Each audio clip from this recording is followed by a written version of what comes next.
الشيطان الرجيم بسم الله الرحمن الرحيم يا أيها الذين آمنوا كتب عليكم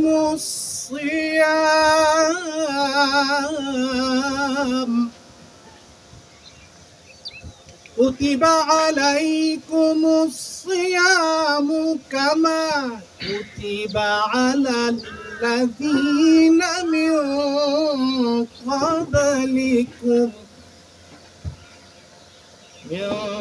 قبلكم لعلكم تتقون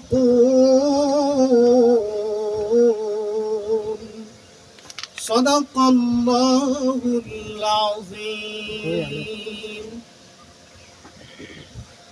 কাউরাইট তাকওয়া agro nursery কর্তৃক আয়োজিত আজকের এই মুবারক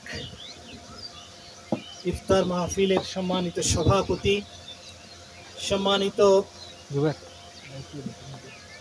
প্রধান মেহমান, সম্মানিত প্রধান আকর্ষণ, সম্মানিত ভাই পরিচালক, উপস্থাপক, উপস্থিত সম্মানিত মুরব্বিয়ানে কেরাম, যুবক ভাইরা, সকল রোজাদার মুত্তাকি পরহেজগার ভাইরা, আসসালামু আলাইকুম ওয়া রাহমাতুল্লাহি ওয়া বারাকাতুহু। আমি আপনাদের এলাকার তরুণ যুবক জনাব মোহাম্মদ সাব্বির ফকির। আমি যা জানি আগে থেকেই, যা উপলব্ধি করেছি, একজন উদীয়মান সমাজ সেবক এবং ব্যবসায়ী এবং কাউরাইদের ইসলামী আন্দোলনের একজন সিপাহসালার। আমাকে অনেকবারই দাওয়াত দিয়েছেন, আমি আসতে পারিনি। তার আন্তরিকতার প্রশংসা করে বলছি, আমি আজকে আসতে বাধ্য হয়েছি, আলহামদুলিল্লাহ। আমি আপনাদের সামনে শুধু বলতে চাই, আমাদের প্রধান মেহমান অত্যন্ত চমৎকার কথা বলেছেন। আসলে সময় নাই। তারপরেও কোরআনের ব্যাপারে উনি যে কথাগুলো বললেন, যে কোরআনের বিভিন্ন দিকগুলো তুলে ধরলেন, এখন কোরআন আমাদের কাছে আসছে হুদাল লিন্নাস ওয়া বাইয়িনাতিন মিনাল হুদা ওয়াল ফুরকান। কিসের জন্য? হেদায়েতের জন্য আসছে কোরআন। হেদায়েত যদি গ্রহণ করি আমরা, এই হেদায়েত কে নাযিল করেছেন বলেন? আল্লাহ রাব্বুল আলামিন।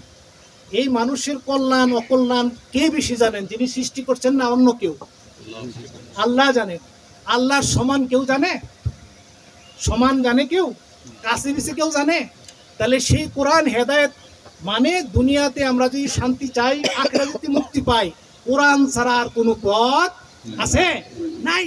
সম্মানিত উপস্থিতি, আমরা ভুলে গেছি যে কোরআনকে আমরা কিভাবে চিনেছি? একটা ধর্মগ্রন্থ, অন্যান্য ধর্মগ্রন্থ না।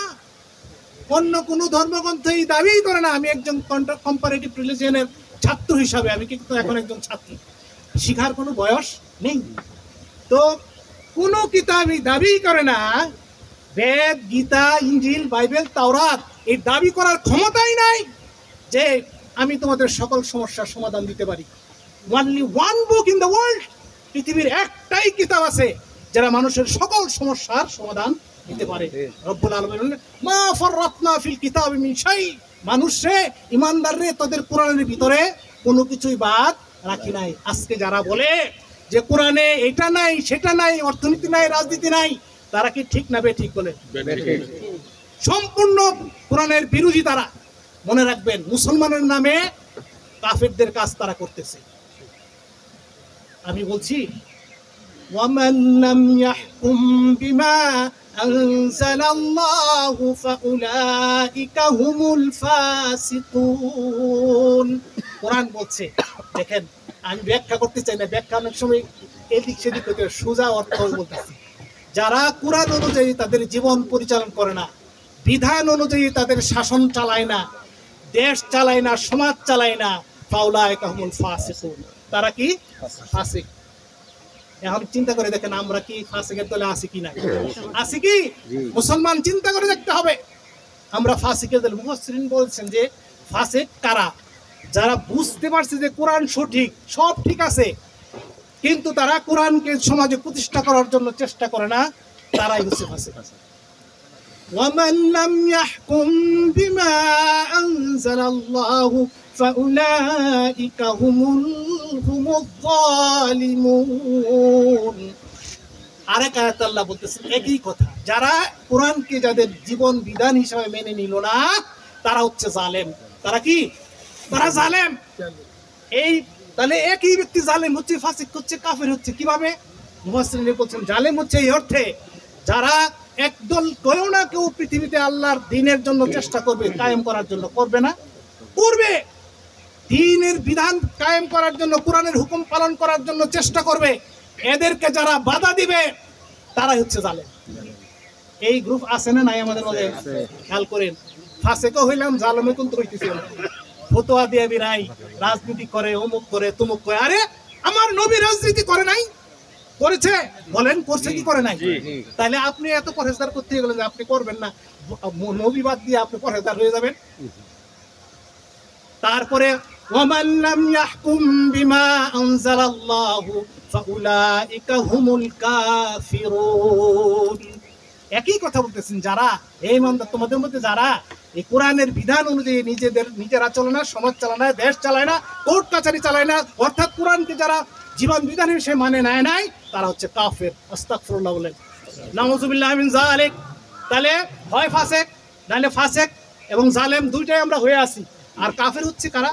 উলামায়ে কেরাম বলছেন যে যারা এই বিধিবিধান সমাজে কায়েম হতে তো দেই না, বরং তারা অস্বীকার করে যে কোরআনে কিছু নাই। একজন বেকুফ আমাদের দেশের, এটা কি পাগল নাকি বলছে কোরআন নাকি ভাউতাবাজি? নাউযুবিল্লাহি মিন যালিক। চিহ্নিত করা দরকার এরা কারা, এরা কাদের স্বার্থে কথা বলছে। এরা আর কেউ না, এরা অন্য দেশের অন্য লোকের এজেন্ট। তাহলে এই কোরআন যদি আজকে থাকতো তাহলে আসিয়ার মতো মেয়ে দূষিত হইতো না। দুলাভাই তালই নিজের আপন, কালকে একটা নিউজ দেখলাম যে নিজের বাবা কর্তৃক দর্শিত হয়েছে এক শিশু। নাউযুবিল্লাহি মিন যালিক। আজকে শরীয়তি শাসন হইলে তাদের খারাপ, কাদের খারাপ? ইমানদারদের জন্য খারাপ। শরীয়তি শাসন, কোরআনের শাসন হইলে কার জন্য খারাপ? যে বদমাইশ, যে চাঁদাবাজ, যে লুণ্ঠনকারী, যে হত্যাকারী, যে জেনাকারী, এদের জন্য না খারাপ, ইমানদারদের জন্য খারাপ না। এদের জন্য তো হবে রহমত। ইমানদারদের জন্য হবে রহমত।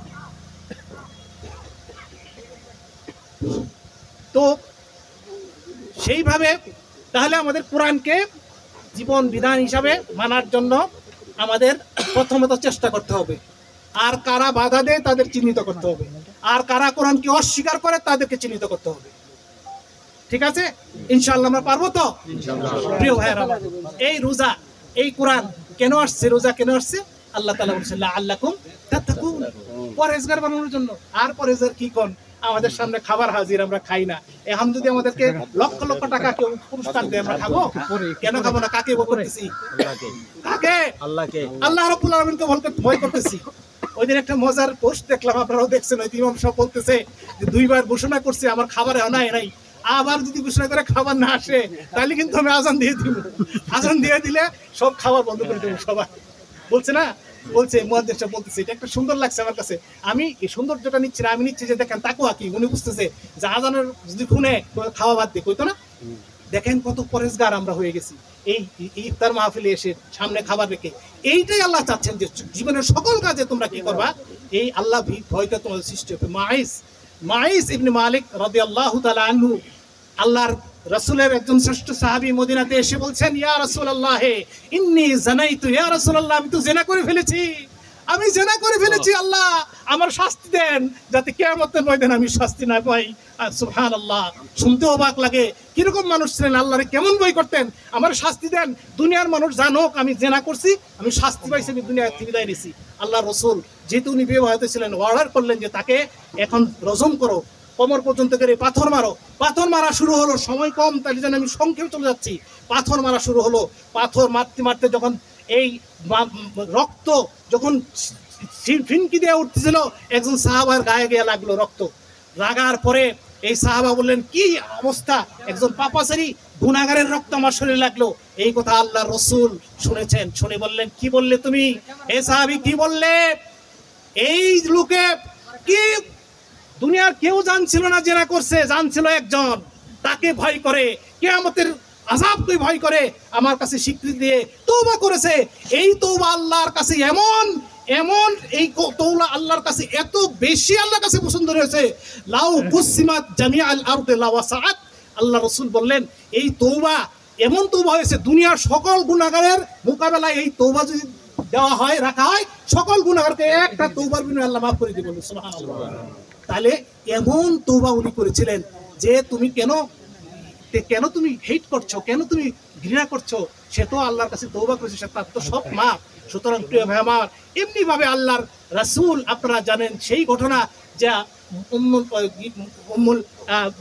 আমাদের খলিফাতুল মুসলিমিন ওমর ফারুক রাদিয়াল্লাহু তাআলা আনহু, ওমর ফারুক রাদিয়াল্লাহু তাআলা আনহু তিনি যখন ঘুরতেছেন রাতের বেলায় দেখলেন কি পাইলেন, যে মা মেয়েকে বলতেছে আমি দুধ দহন করছি, উঠ থেকে তুমি পানি মিশাও। মেয়ে বলতেছে না। ওমর ফারুক ঘোষণা করছে দুধে পানি মিশালে তার জন্য শাস্তি। আল্লাহ রসুল বলছে ভেজাল দিলে খাবারের শাস্তি, সুতরাং তারা তো দেখবে। মা বলতেছে না, দেখবে না তো কেউ, তারা তো ঘুমাচ্ছে এখন গভীর রাতে। তিনি বললেন, এই মেয়ে বললো যে ঘুমাচ্ছে না, দুনিয়ার আকাশ জমিনের মালিক তিনি ঘুমাচ্ছেন না, তিনি দেখবেন এবং শাস্তি দিবেন।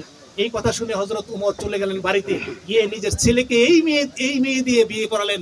এই ছেলের ঘরের মেয়ে, হের মেয়ে যিনি হলেন, তিনি হচ্ছেন the fifth khalif of the Muslim world, পঞ্চম খলিফা, যাকে ওমর ইবনে আব্দুল আজিজ বলা হয়। ওমর ইবনে আব্দুল আজিজ একদিন ওনার পাশে সব জাকাতের বিভিন্ন মালামাল আসছে, আপেল আসছে, ছেলে কোনোদিন আপেল খায় নাই, একটা আপেল উঠায় নিছে, এই আপেল উঠায় নিয়ে খাচ্ছে। তখন তিনি মুখের থেকে আপেলটা কেড়ে নিলেন, নিয়ে তিনি বললেন, এরপরে এই আপেল কেড়ে নেওয়ার পরে প্রিয় ভাইয়ের আমার, তিনি কি করলেন, এই আপেল কেড়ে নেওয়ার পরে ওনার মেয়ে, ওনার ওয়াইফ বললেন, কেমন হৃদয় তুমি, কেমন বাবা, আমার ছেলের মুখ থেকে তুমি আপেল কেড়ে নিলা। হযরত তিনি বললেন যে আমি আপেল কেড়ে নিয়েছি, আজকে আমার কলিজা কাঁপে না, কিন্তু কিয়ামতের মাঠে যেদিন কেউ কারোর সঙ্গে হবে না, পিতা পুত্র থেকে ভেঙে যাবে, পুত্র থেকে পিতা ভেঙে যাবে, মা সন্তান থেকে ভেঙে যাবে, সেই দিন যে কঠিন দিন, সেই দিনের আযাবের কথা মনে করে এইটা আমার কাছে কোনো বেশি একটা খারাপ লাগে নাই, সেটা বরং কঠিন। সেই কঠিন দিনের জন্য আমি তৈরি হচ্ছি।